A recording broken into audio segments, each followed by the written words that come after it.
Hello, and thank you for joining us for today's webinar, MSP Marketing, Budgeting, Planning, and Branding, Made Easy. I'm Sarah Duffy, the Marketing Manager here at Intronis, and I'm happy to be moderating today's session. Today, I am joined by Angela Levitt, Founder and Chief Mojo Marketing Officer at Mojo Marketing, a marketing firm that helps telecoms and IT companies create marketing strategies. Before we get started, let's do some brief housekeeping. During the webinar, if you have any questions, feel free to share them using the questions panel to the right of the GoToWebinar screen. At the conclusion of the webinar, you will be prompted to complete a brief survey. Please tell us what you think as we continuously improve the quality and content of our online event. Now, without further ado, I'd like to pass it over to today's presenter. Angela, take it away. Thank you, Sarah. Super excited to be back doing my second webinar with Intronis. Really grateful that you guys gave me the opportunity, and I'm really excited to share this information with you on the webinar today. This has been such a hot topic for us recently, and Sarah and I were just chatting offline about how many of you and your businesses are growing up and growing into a phase where you've realized that tossing a little bit of budget to marketing every once in a while isn't a very effective way to do it. And so more and more I've been having all kinds of discussions about how, where do we start, how do we budget, how do we plan? And so it really isn't as daunting as it may seem. So I'm really excited to share this information with you today. So let's dive in. Here's what we're going to cover today. We're going to kick it off with some simple tips for budgeting and planning. Then we'll take a look at 3 big requirements for creating a solid brand and the 3 secret words that will help you create a breakthrough message. As Sarah just mentioned, we'll wrap it up with a Q&A session at the end. So be sure to input all of your questions in the chat box. Also, as Sarah mentioned, we are a marketing agency. We focus exclusively on telecom, cloud, and IT services companies. We've worked with dozens of carriers, agents, VARs, MSPs, just like you. So we do have a lot of data on what works and what doesn't work. We worked with some large companies like Time Warner Cable, Spectrum, Comcast, as well as individual telecom agents and everybody in between. A little bit more about me. This is me. I've been in sales and marketing for more than 15 years. If any of you are familiar with a company called Telesphere, that's really what gave me my entrance into this space. I was their head of marketing from 2007 to 2010, during which time we saw huge growth. When I joined the company, we were at about $4 million. When I left, we were at about 25. So huge growth in a span of 3 years, which was awesome. I've been very active in channel marketing and have spoken on a lot of different circuits. As you can see here, the channel partners, IT Expo, Comtel, Women in the Channel. And so that's just a little bit about me. All right, so let's dive in. So a good question is, why now? Why are we talking about this now? And the answer is that, well, things are changing, and they're changing really fast. So the industry itself is in a constant state of flux. As you guys know, between mergers, acquisitions, outsourcing, and downsizing, there are a lot of changes constantly happening. We just had Amazon make a huge announcement. They're now entering the space, and so it's going to be really interesting to see how does that shake things up. The technology that you're selling is also changing. Thanks to cloud, cable technology is getting more efficient over time. You have to sell more to make the same commission. The IT and telecom worlds are blending together, which creates more competition, but also more opportunities. From a social perspective, it's never been easier to reach people if you know what you're doing and you have a great message. Your network has never been more valuable than it is today, or more accessible. But keep in mind that your competition also has that same access. And finally, since we're kicking off a new year, this is a great time to analyze the past year and plan for a super successful 2017. So what does this all mean? As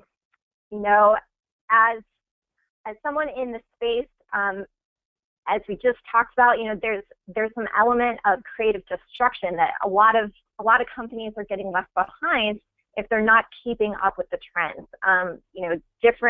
More and more companies are looking to outsource their IT. So this creates an excellent opportunity for those who are ready to take advantage of it to really jump in and make a big difference. So looking at what this all means, as an MSP, you not only need to find more fish, but you need bigger fish, and you need to find them faster than you ever have before. We're seeing a lot of really sharp MSPs getting left behind from the rest of the pack in the online world. And while all this activity is happening, some companies are still slow to move on their marketing. So they might, they'll spend $60,000 on a fancy German car to impress their prospects on how successful they are, something that depreciates over time. But they won't spend 1/10 of that on something as important as their website or marketing campaigns to impress their clients, even unconsciously. And FYI, a website actually appreciates over time. But here's the thing, is you don't even have to spend a bunch of money to have an effective plan for attracting those fish and capturing them, which is what we're going to get into now. So at this point, I'm going to launch one of my polling questions. And so I really just want to know, of those of you who are here on the call, do you have a defined marketing budget? So if I were to ask you, what is your marketing budget for 2017, could you answer the question? So we'll take a moment here for you guys to answer.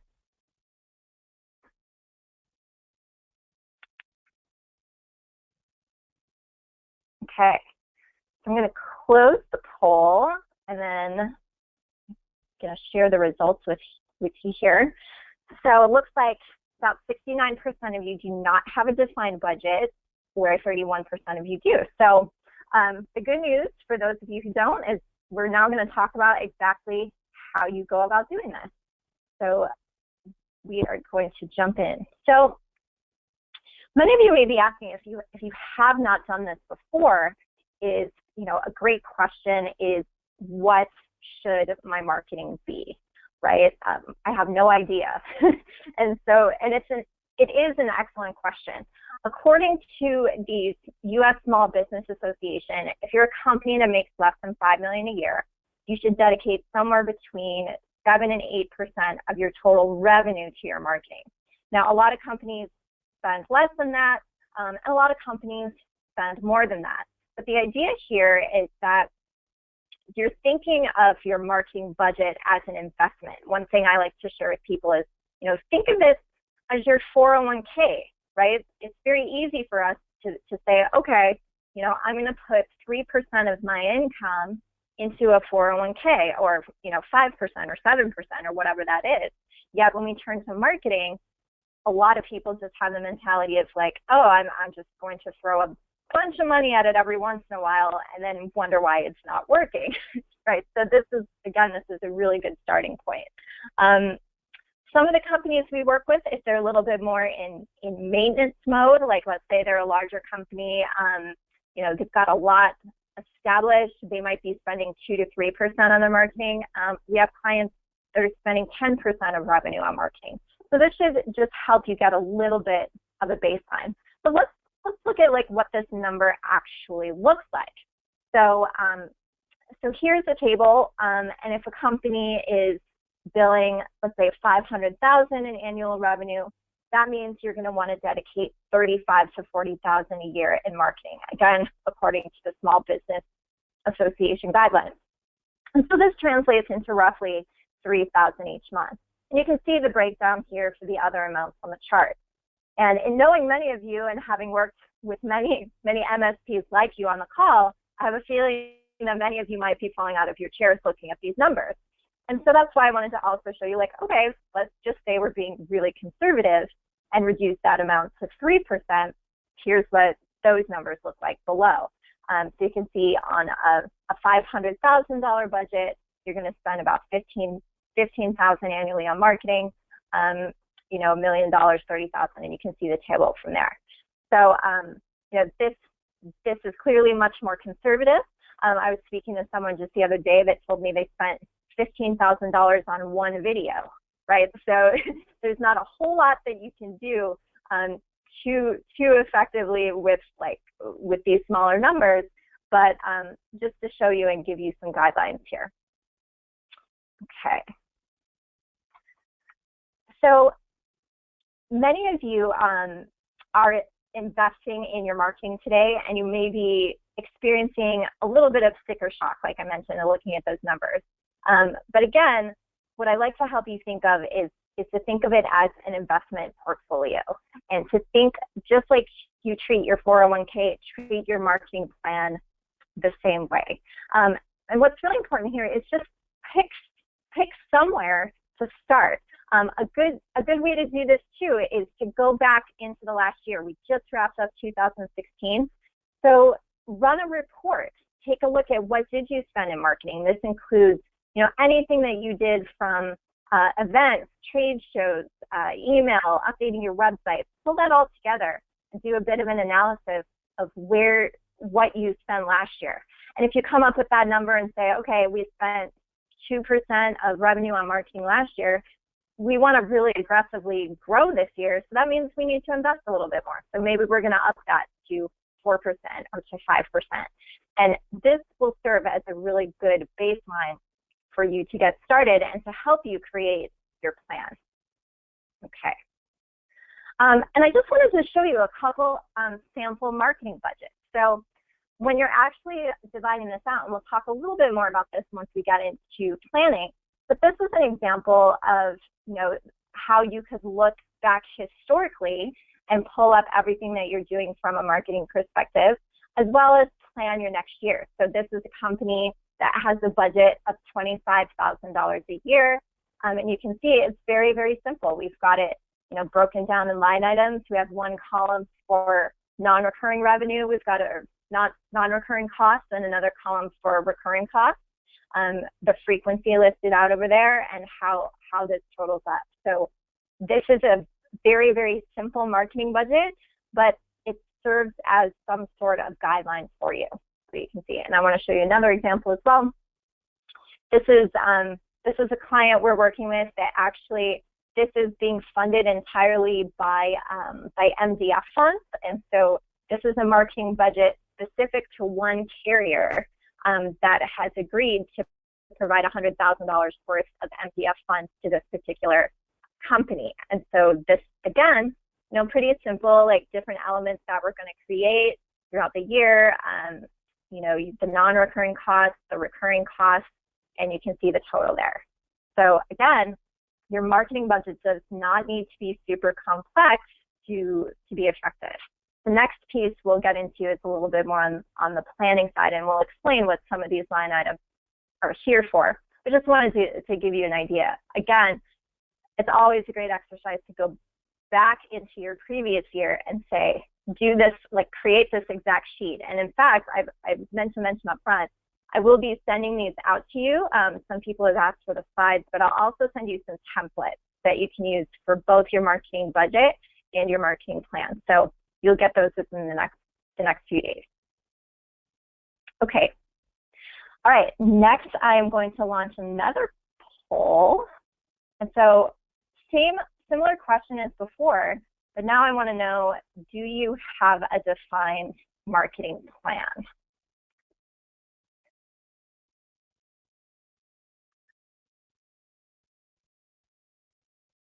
Go ahead and fill that in.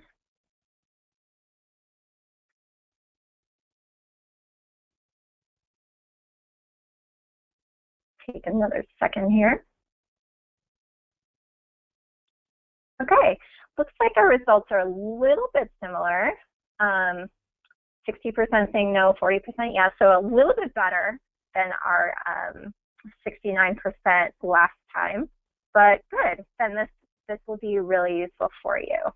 So now we're going to talk about planning. And so phase one is to do some analysis.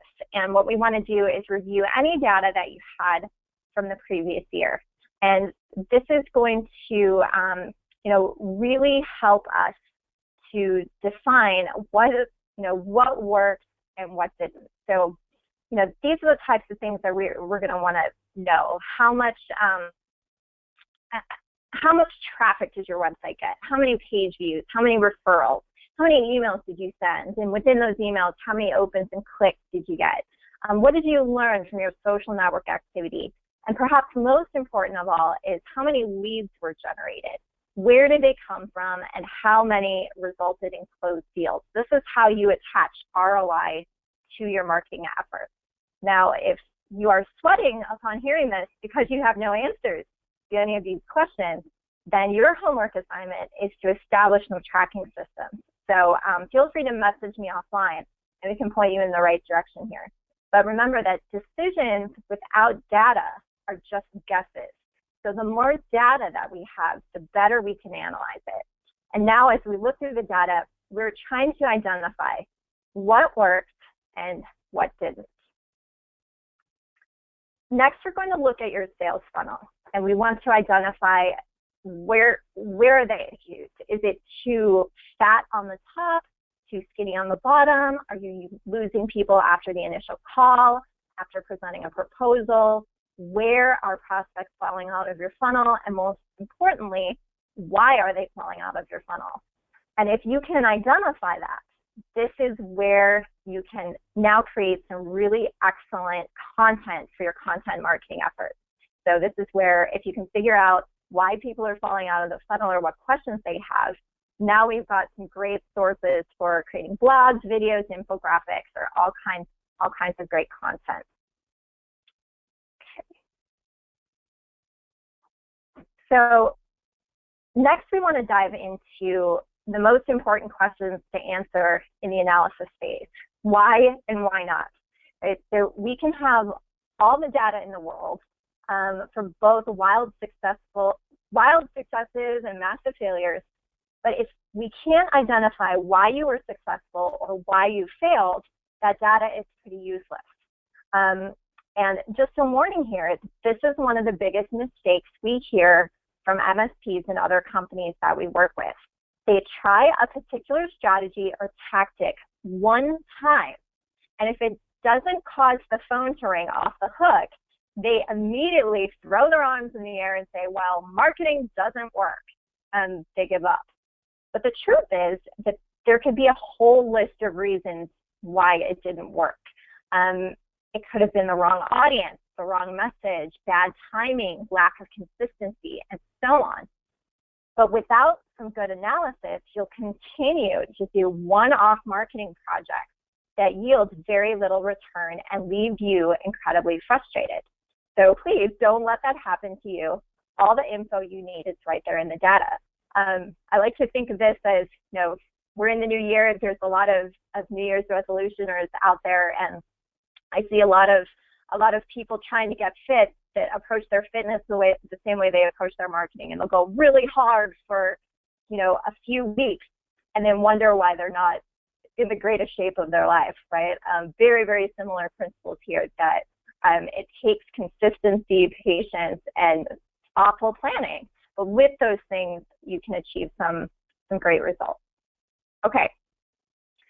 So now that we've done some analysis and we figured out what worked and what didn't work and why, it's time to set some goals. And so we've listed some examples of goals here that you might set. But if you're new to this, I would say start small and pick 2 to 3 goals. So a couple of examples might be to generate 5 new leads each month from organic web searches, or to double your email list. So whatever your marketing goals, they should be tied directly to your overall sales goals for the company. So if you're part of a larger company, you'll want your sales and marketing teams to work together on this. And by the way, as a side note, we are soon going to be publishing a lot of content on that topic, which is bridging the gap between sales and marketing. So if that's of interest to you, let me know, and I'll make sure to send that content out to you once we've got it fully developed. Okay, and in step 3, we're going to take each of your goals and set up a strategy or strategies to achieve them. So hopefully you have some historical data that will show you what has worked. But keep in mind that a good marketing plan has a mixture of strategies and tactics. So one way to tackle this is to create a marketing wish list, so to speak, and then analyze each item on the list to see where it would fit into your strategy. Some tips for this: make sure that you understand these questions for each item on your list. Why do you want to do it? Why do you want to do social media, right? So this is a very common, we got people calling us all the time and saying, Angela, I need to do social media. And my first question is, well, why? And they don't have an answer, right? Or we need an explainer video. Well, why? Why do you need it? What's the purpose of it? What are you hoping it will help you achieve?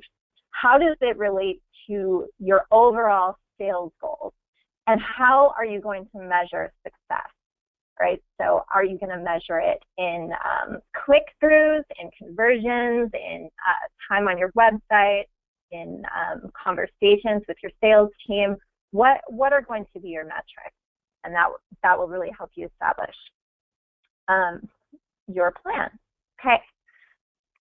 Step 4, so now that we've got your budget, your goals, your strategies in hand, it's time to prioritize. So obviously, we want to work with the highest priorities and work our way down the list. So based on your budget, you may not be able to fit everything from your strategy wish list into your plan at first, and that's okay. Just remember that we want to have a really good mixture. We don't want to put, just as you wouldn't put all of your investments into one stock, we don't want to put all of our marketing eggs in one basket. And again, we've talked about this a few times today already, but make sure it's really, really important to measure everything. This is how you're going to tell how effective you are and where you need to make tweaks. Okay, so now the final step of the marketing plan process is to get organized. And there's quite a few ways that you can slice and dice this, but today I'm going to talk about just a couple of ways, and then I'm going to show you how we do this as a company.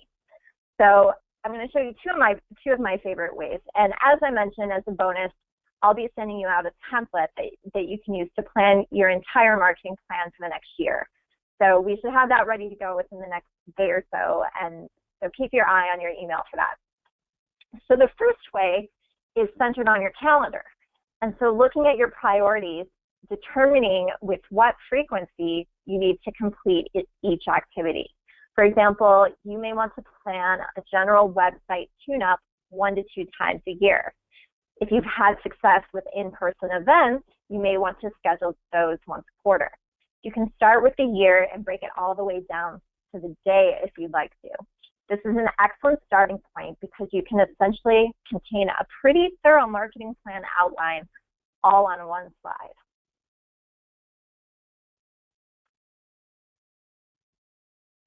And once you've got that worked out, another great approach is to organize based on buyer persona. So here's an example of 3 different buyer personas you could be targeting and the types of strategies and tactics that may resonate with each of them. So once you have your calendar set, you can go back through and prioritize the strategies based on these different personas. For example, you may focus on one persona per quarter or 1 per month, depending on your capacity and your budget. You can also use the same approach for vertical markets, which is another excellent strategy. So with that, I'm going to show you a piece of our marketing plan and show you how we've integrated these 2 things together. So at the very bottom, this is all contained in a spreadsheet, and you can see down here at the bottom, we have a different tab for each of our target audiences. So the one that I'm showing you here today is agents. And then we have decided from a content perspective to have a topic of focus per month. So in January, our focus topic was websites. In February, it's going to be content. And then down here, you can see these are the different headlines and topics that we're going to be covering, what is being created. So these are blog posts, memes, and ebook, who's doing it, and then the schedule of when it's getting published. So again, you know, a lot of information contained in a pretty simple layout. From here, we're able to translate this into our assignments and to-dos and make sure that we're staying on track. And this is something that's probably, we visit this once a month or so to continue to plan out our months. But once you've done this planning, it is so nice to just have this kind of established and on autopilot so that everybody knows, hey, this is exactly what we're publishing, this is how we're working it. And again, you can see down here, if we have it divided by buyer persona, but you might do something similar for vertical markets that you're targeting, and just establish, okay, like what is our plan? If there's events that you're doing, work those in here, webinars, just anything that falls under the marketing umbrella can go on this simple spreadsheet so that you've got a plan to work from. Okay, all right. So now we're going to switch gears a little bit and talk a little bit about your brand and why it matters. So this is where we see a lot of IT VARs and MSPs miss the mark, and because let's face it, there's a lot of you out there who do very, very similar things. And with the convergence of the telecom and IT space, it's never been more competitive. And with more competition comes the need to differentiate. So that's where branding and messaging come in. Zig Ziglar said, there's 5 obstacles in every sale: no need, no money, no hurry, no desire, and no trust. And your brand is directly connected to that last and most important piece, trust. We're going to talk about how you establish trust as a company. So let's back up a minute and talk about what influences us as humans and ultimately what causes us to buy. This is really important to understand because it sets the stage for your branding and all of your marketing. Now, I'm not a neuroscientist over here, but I have studied how the brain perceives new information. It's kind of a topic I like to geek out on, and I've read a lot of books, and it's actually pretty fascinating. So what we've learned is that any time we encounter new information, that information is filtered through the most primitive part of our brain. Some call it the reptilian or the cocktail brain, but it's actually part of the brain stem. And this part of the brain is responsible for sizing up new information and making extremely quick judgment calls. This is where our fight or flight response is triggered. And in an instant, we're trying to decide, should we move closer or should we run away? So with that in mind, let's imagine a prospect coming into contact with your company for the first time. Maybe it's at an event, maybe receiving an email, maybe finding your website through a Google search. So ask yourself, how is your company, with the new information based on this example, being received? Based on what the brain can process in a split second, do you come across as trustworthy, alive, and growing? Or is your brand saying that you're outdated, mom and pop, and sloppy? Obviously, all this happens within a split second before we even realize what we're thinking. This is literally where we judge books by their covers. And it's exactly what our brains have evolved to do. So let's look at this in action. We're going to do a little trust exercise. I recently did a search for used cars in my area, and I found 2 websites. So I'm going to show them to you in a moment, and based on their home pages alone, think for a second about which company you would rather talk to. Okay, here we go. Now, this example is definitely extreme, but I picked 2 extreme examples to make a point. If you don't look trustworthy, you will not be taken seriously. And if you are not taken seriously, you've lost a sale before you even knew it was a possibility. The flight response has kicked in, and your potential customer is long gone. So let's boil this down into 3 pillars of a strong brand. Number 1 is you must look professional. This is 2017. Apps have spoiled us into being very used to very simple and elegant design. Mom and pop, homemade logos and business cards, collateral, websites, or email templates will not cut it anymore. Your design needs to be current and consistent throughout all of your materials. Second is you must look trustworthy. Your design will play a big role in this, but you can also add to that through awards and partner logos, testimonials, case studies, and other forms of social proof. And finally, you must look alive. Our reptilian brains are trained to move quickly away from things that appear dead. It's a survival instinct. Conversely, we are attracted to things that look alive, moving, shaking, and growing. So what does this mean for your brands? Keeping things updated and demonstrating activity. Do not showcase anything unless it has activity. I see this a lot where I'll look at a company's news feed and they've got it right there on their homepage, and they're very proudly displaying their news feed, and they haven't published any news in 9 months. What does that do? Like, that immediately, without me even perceiving it, tells me, it puts down in my mind and causes me to ask the question, are these guys still around? Do they not have anything to say? Are they just too lazy to update their site? It causes some doubt. So unless you're posting to your news feed regularly, do not broadcast it. I see the same thing with social accounts. Unless you are active on social, do not include a link to your Twitter page or your Facebook page. This is counterproductive and actually places doubt into the prospect's mind. So to recap this branding section, work to ensure that everything you do from a customer-facing perspective makes you look professional, trustworthy, and alive.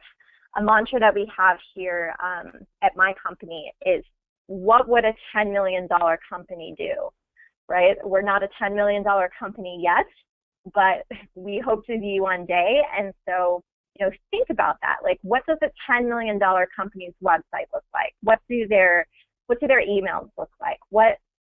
How are they approaching customers? How are they talking to customers? And that serves as sort of a standard or a guiding star for us in our own branding efforts. Okay, so now we're going to get into the final section, which is my favorite, and it's messaging. And again, this is where we see a lot of mistakes made out there, which is why we're talking about this today. So this is a great quote that I have no idea who said it, but it's something that I've used for years. And so if any of you know who said this, then please let me know, because I would love to give them credit. But the idea being that if you can explain your prospect's pain better than they can explain it themselves, they will automatically assume that you know how to solve the problem. And this is a big part of our messaging and what we're going to talk about next. So many companies spend so much time talking about themselves that they completely ignore the most important part of their messaging, and that is addressing the questions and concerns of their customers and prospects. And I think it's summed up very well here in the quote. Okay, so messaging is becoming even more important as the telecom and IT worlds are colliding, because it is confusing out there. If you just walk through the aisles of most of our industry trade shows, you'll see what I mean. It's like watching a herd of zebras running by, and it's hard to tell where one company ends and the other begins. And that's because most haven't honed in on a unique message. So to really break through the noise with your message, you first must understand who you are, who exactly you're targeting, and what your prospect's pain points are. Only then can we create a message that is really going to break through the noise. So it starts with knowing exactly who you are as a company. So do you have a statement that clearly describes what your company provides? Can you and your staff clearly articulate your benefit? It's probably some variation of, we save time, we save money, we make your company work better. We help you with scalability, with reducing risk, those kinds of things. And also, what is your tone? Are you business-like, conversational? Are you a little bit more edgy? Is there a brand that you can point to and say, hey, we are like those guys. We are the IBM of the industry, or we're more like the GoDaddy of the industry, like a little more fun. Who are you, and what are your benefits, and how can you articulate them? These are important exercises to work through when establishing your messaging. And then we want to understand who your target audience is. And for most of you, there are more than one. For example, you might profile SMB CEOs as well as enterprise CIOs. And the chances that those two profiles will look alike is not very good. They're going to be very different profiles. So having your target personas defined and researched will help us speak directly to them, and that will help us cut through the noise as well. Part of that research is truly understanding what your prospects are looking for at every stage of the sales cycle, and really understanding what their pain points are. So not only who they are, but what is keeping them up at night? What are their triggers? What exactly are they searching for on Google? What drives them to that point? What is the action? Is it a security breach? What are the actions that cause them to get frustrated and turn to Google or turn to a resource? And how do we catch them in that exact moment so that when that does happen, they turn to you? But before we can do that, we need to understand what those pain points and triggers are. A good way to think of this is to remember that we want you to be the doctor. And so if you don't understand the pain thoroughly, and if you can't describe it to them, then you can't cure their ailment.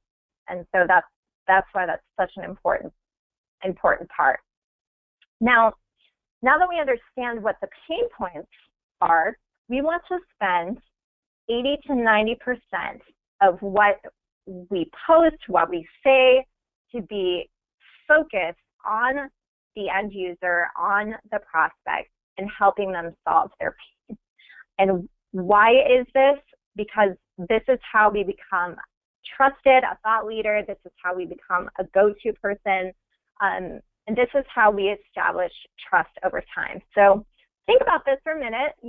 Picture in your mind your home page of your website and ask yourself the question, how much of the messaging on my homepage is dedicated to my prospect and demonstrating that we understand their pain? And if the answer is 0, then your next homework assignment is to do a little bit of an audit here and to adjust some of your messaging. Again, this is probably the biggest mistake that I see in telecom IT marketing, is that companies are spending so much time talking about themselves that their prospects' eyes glaze over. Instead, if they could just make this one shift to understanding, hey, this is who I'm talking to, that their results would be so much better and greater. So, okay, move on here.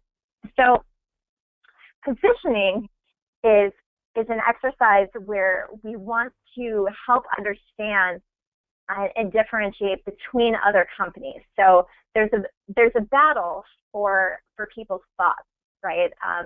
We're distracted by so many things that it's hard to get to be that top of mind person. But a positioning statement and a clear message about your position in the marketplace helps people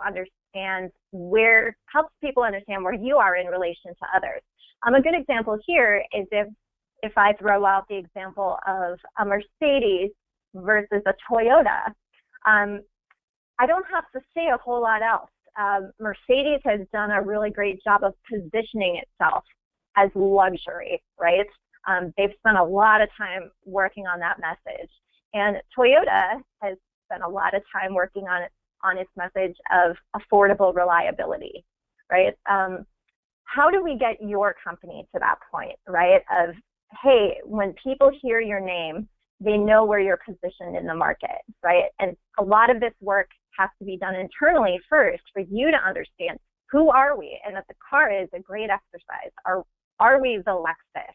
Are we affordable luxury, or are we, are we the Yugo or whatever it is? But understanding where you are in the marketplace helps you better define it and articulate it moving forward. Okay. Some help in doing this, in defining your positioning statement, and this is where we're going to get into the 3 secret words here that will help you do this. This is an interesting exercise. So it's really easy for us to identify the first of something, right? We can name the tallest mountain in the United States. We all know the first man on the moon was Neil Armstrong.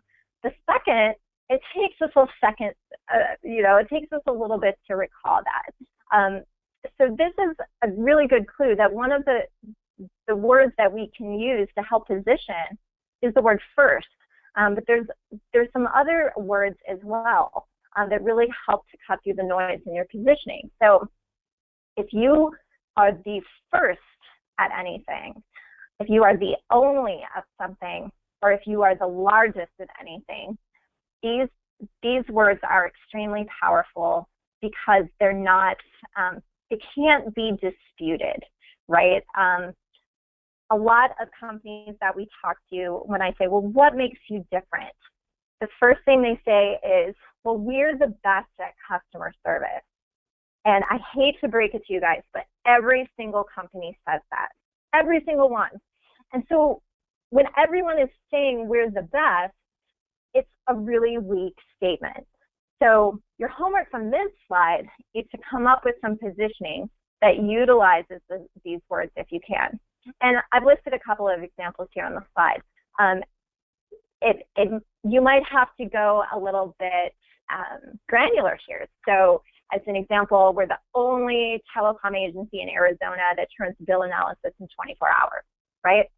That's something where if you made that statement, someone could clearly understand how you are different from other telecom agencies in the state of Arizona.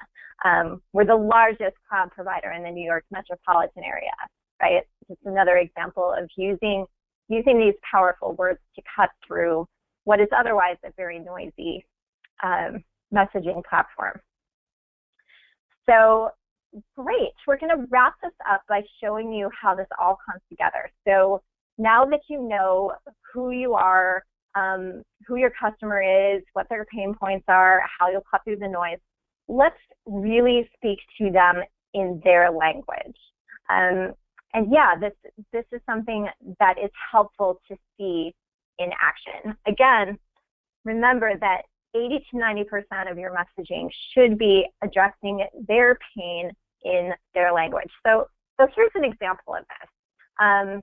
Let's say that you have identified that for CIOs, or probably more like small business owners, they keep hearing this buzzword of cloud, they're excited about it, but it's scary, right? And there's some reliability issues or potentially security issues. And so it's just this big thing that I don't really want to deal with. And let's say that we've got a niche market of legal that we're going to focus on. So here's how that might play out in your marketing plan. You could have web banners that are specifically targeted to the legal vertical, saying compared to legal battles, cloud is a cakewalk, right? We're speaking directly to the pain point, to the person. If I am in the legal niche market and IT is my focus, I'm going to be much more drawn to this ad that is speaking directly to me than something that's just saying, we're ABC company, do cloud with us, right? Another example here, blog post. Is your law firm considering cloud? 10 do's and don'ts. case studies, how ABC law firm implemented cloud and lived to tell about it, right? We're really targeting the end user, what their pain point is, and we're creating content and solution and messaging that addresses it directly. This is a very big departure by creating a blog post telling everyone how wonderful your company is. I'm not saying there isn't a place for that. That's in that 10%. 10% of your messaging can be that.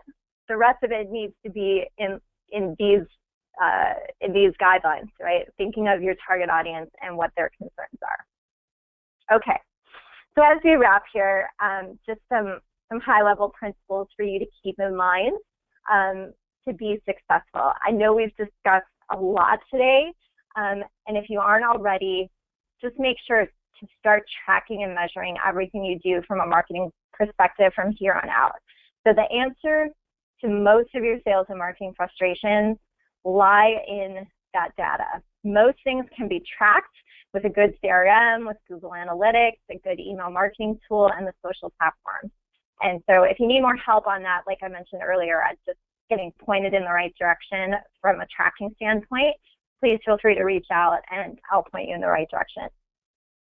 I also know that we've covered a lot and this can feel a little bit overwhelming. So keep in mind that you don't have to run a marathon tomorrow. Start where you are, set a few goals, and then gradually increase your activity over time. And finally, just remember to be consistent and patient. Just like we talked about with our new, everybody's getting fit for 2017, our new workout plans. We don't expect to get in shape overnight. Don't expect marketing success overnight either. This is a marathon, not a sprint. Rome wasn't built in a day, and neither are great brands. But what I hope is that this information that I shared with you today will help you create some structure around what you're doing, create some meaningful data so that you can constantly tweak and improve and slowly but surely, and maybe not slowly for everybody out there, there are ways that this can happen quickly, but over time, the momentum just continues to build. So that really wraps what we have today. As I mentioned, as part of next steps, many of you have requested the slides. I can send the slides. I'll send you marketing budget and planning templates. If any of you would like to chat further with me, just one-on-one for a little bit of a consultation, a free consultation on what you've got going on, more than happy to spend some time with you. So just shoot me a quick email and we will get that all set up. And so with that, Sarah, I mean, I think we're open to any questions if they've come through. Great. Thanks, Angela. Great presentation as well. Thank you. So if anyone has any questions, you can submit them in the questions panel to the right of your GoToWebinar screen here. And the webinar has been recorded, and we'll send that out to everyone within 24 hours. So you can listen to any parts you want to hear again, or if you missed any sections of the webinar, you can do that as well.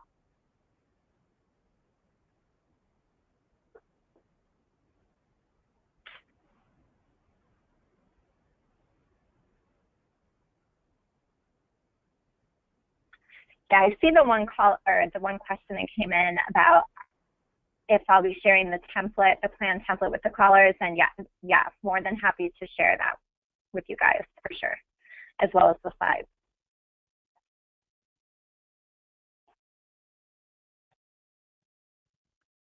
All right. Well, Angela, it looks like there's no other questions here.